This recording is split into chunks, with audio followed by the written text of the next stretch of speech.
E vamos então a mais um vídeo aqui.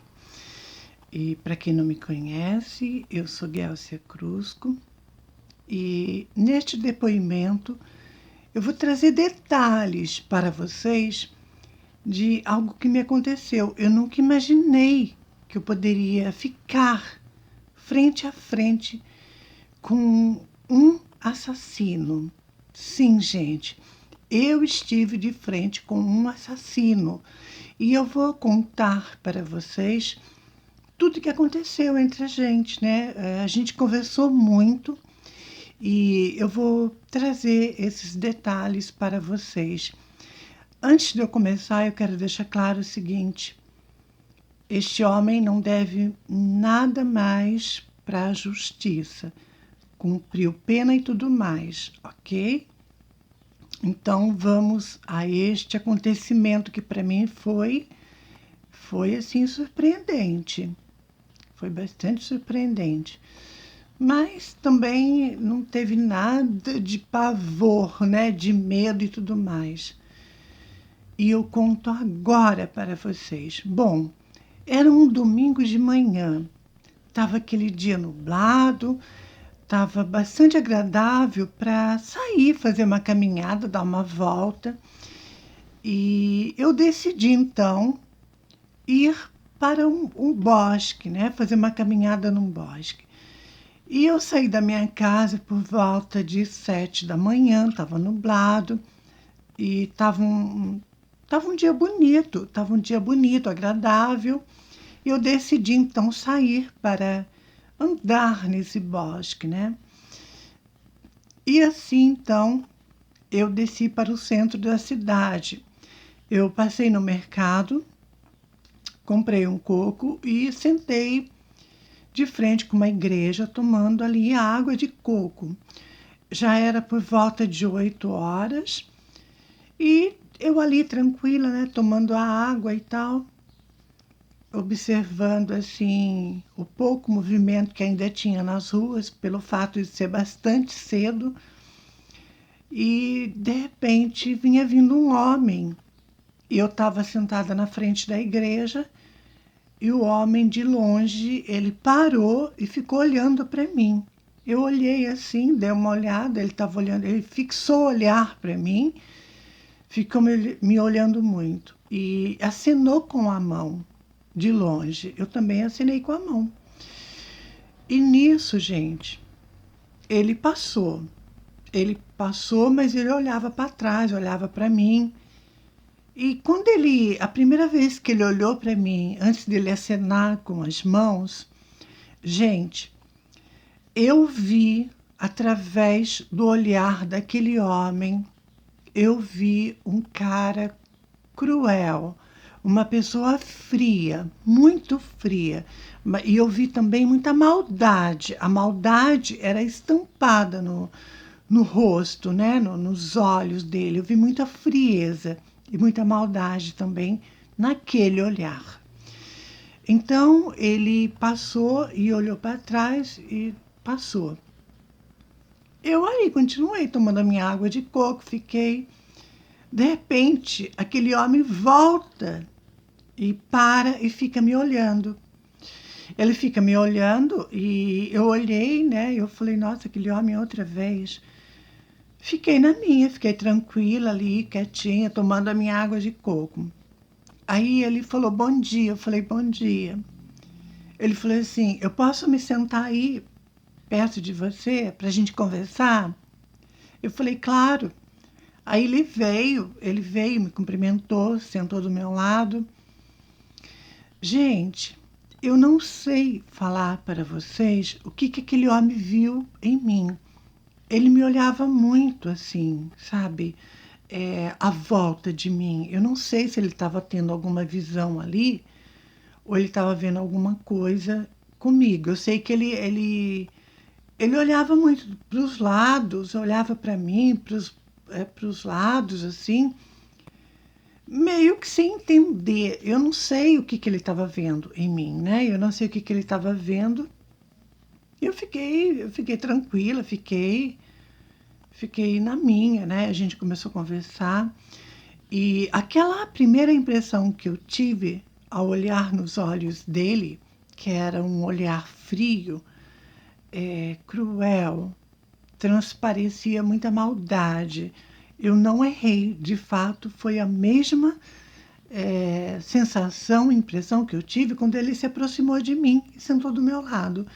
Bom, e aquele homem me observando, ele ficava admirado, sabe, muito admirado comigo. Eu não sei o que ele estava presenciando ali, se era algum espírito que estava me acompanhando, enfim. Bom, e aí a gente começou a conversar, né? Eu não falei aonde eu ia. E ele falou que ele me achou assim uma pessoa muito interessante. Ele sentiu assim muita vontade de conversar, de bater um papo comigo. Assim ele me dizendo. E assim a conversa foi desenrolando. Gente, e de repente eu perguntei o que ele fazia. No meio daquela conversa, né? Eu perguntei o que ele fazia, se ele trabalhava, tal. E ele falou que tinha saído da cadeia há pouco tempo, ele estava preso.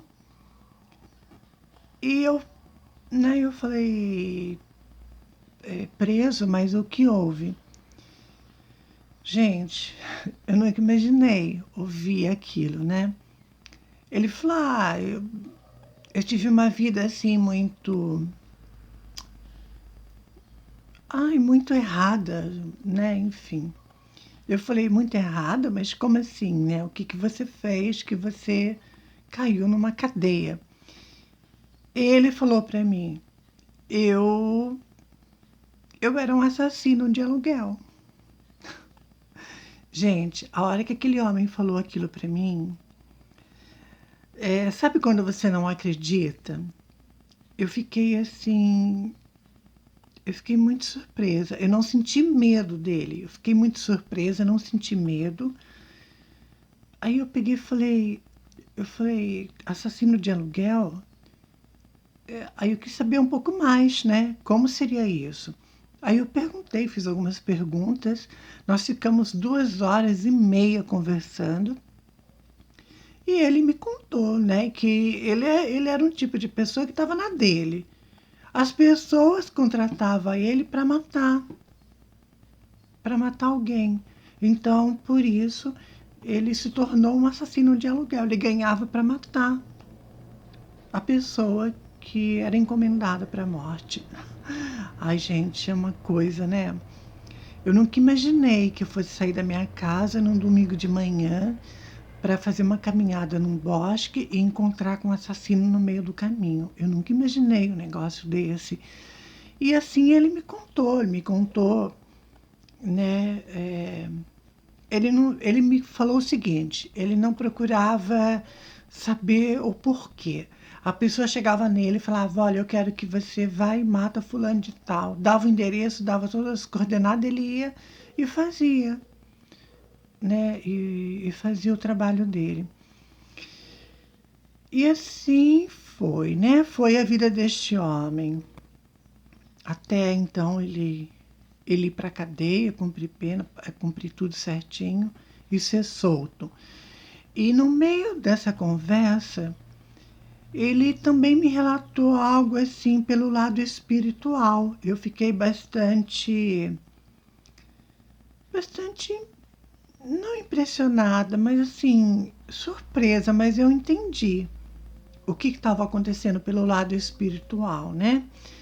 Ele falou que depois que ele começou a ter esse tipo de trabalho, né, de fazer a justiça para as outras pessoas com a própria mão, tirando a vida de alguém, ele caiu na bebida, virou alcoólatra e depois que ele saiu da cadeia e tudo mais, ele tem muito medo da noite. Isso foi o que ele me falou, tá?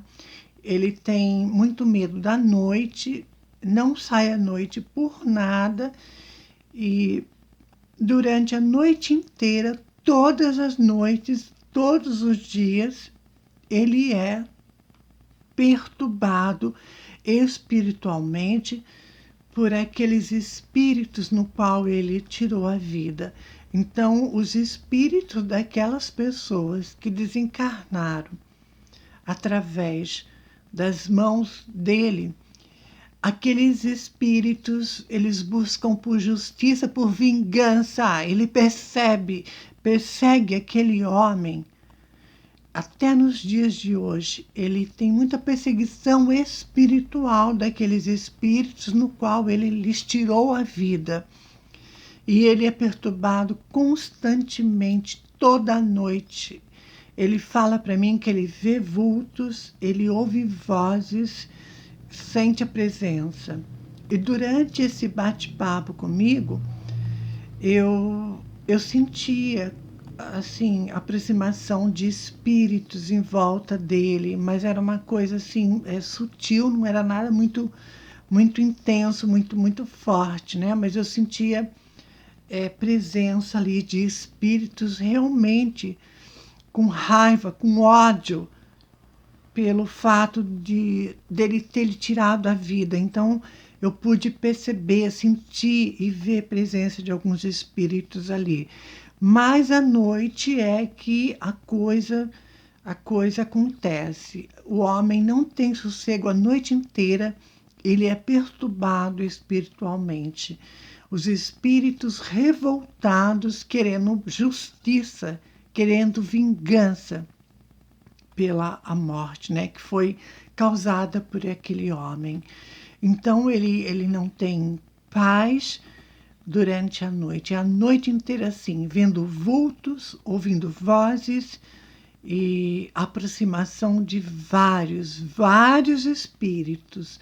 Aquele homem matou muitas pessoas e devido a isso tudo, é claro que tem muitos espíritos que não aceitaram isso e está atrás dele querendo justiça, querendo vingança com muito ódio. Assim ele me relatou. E ele caiu na bebida, virou um alcoólatra. Hoje ele vive assim, perambulando, né, pelas ruas. Tem um local, ele fica num local, fica um tempo no local, depois um outro tempo em outro local, e assim vai a vida daquele homem, né? A vida daquele homem caiu numa decadência que acabou com tudo, né? Depois que entrou para a prisão e saiu da prisão, a vida dele acabou. Ele já acabou, na verdade, quando ele já cometeu o primeiro assassinato aí. Então já acabou aí a vida dele, porque daí desencadeou uma série de outros assassinatos, né? Tudo por encomenda. As pessoas pagavam para ele tirar a vida de outras. Então, realmente é bastante complicado, né? Agora, eu não sei dizer para vocês, em detalhe, pelo lado espiritual, se é um karma dele, se ele tinha que passar por isso, se os espíritos que desencarnaram tinham que desencarnar dessa forma. Eu não sei trazer esses detalhes para vocês, ok? E então é isso. Foi 2 horas e meia conversando com aquele homem. E a gente conversou muito, gente. Nós conversamos muito, nós ficamos 2 horas e meia.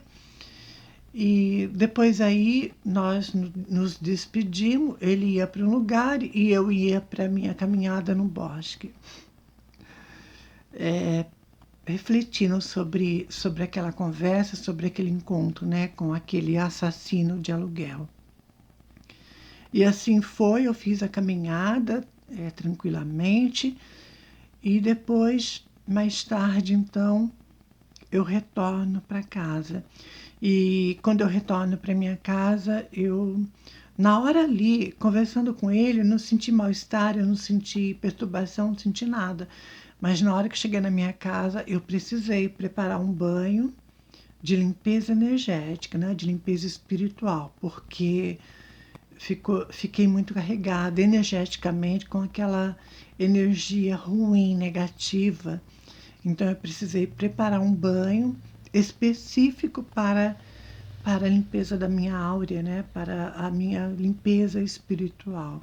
Assim eu fiz e tudo para mim correu normal, tive uma noite tranquila e tudo mais. Mas foi algo assim surpreendente. Eu nunca imaginei na minha vida ficar de frente, cara a cara com um assassino. Foi a primeira vez, uma experiência assim única. E é isso, a vida da gente é cheia de acontecimentos, né? Olha só para vocês verem como é.